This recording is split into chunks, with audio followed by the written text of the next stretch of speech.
Due to the unleashed full-scale war against Ukraine, Russia was isolated from most of the developed technologies. Anything that could potentially be used in the creation of weapons cannot legally enter the Federation. Therefore, the repair of civil aviation has to be carried out in Iran. And the military equipment that the Russian industry still manages to produce is made without thermal imagers and automatic guidance systems.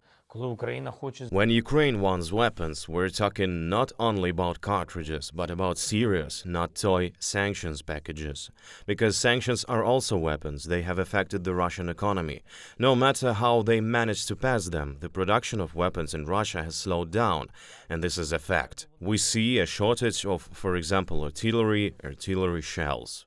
However, Moscow has found a workaround to obtain a certain amount of weapons components. Firms from countries bordering Russia in the south and east purchase such equipment from the European Union in transit through the Russian Federation. And in the process of transportation, half of the order seems to be lost. The Kremlin thus managed to obtain technology worth $1 billion already. Such replenishment of the military machine of Russia is unacceptable, according to the EU. Therefore, the 11th package of sanctions will be aimed at blocking such channels. We continue to do everything in our power to erode Putin's war machine and his revenues.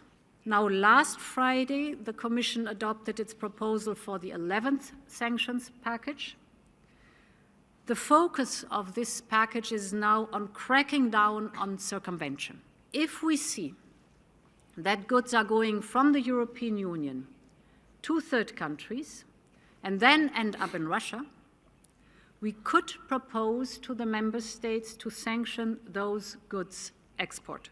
At the same time, arrested Russian assets abroad are beginning to be transferred to Ukraine. Thus, U.S. Attorney General Merrick Garland announced the transfer of funds from Russian oligarch Konstantin Malafeyev, which were confiscated by an American court on charges of circumventing sanctions. The money will go to the restoration of Ukraine. For the same purpose, Russian assets in Ukraine itself will be sold.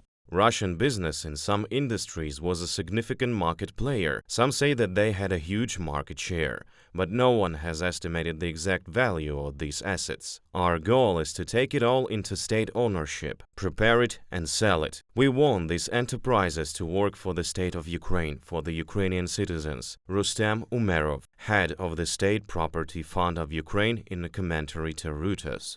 In the West, $350 billion of Russian central bank reserves are frozen. Ukrainian diplomats are actively working to agree on the transfer of this amount for the needs of Kyiv. Reported by Pavlo Steinmach, Danilo Kobza, UATV News.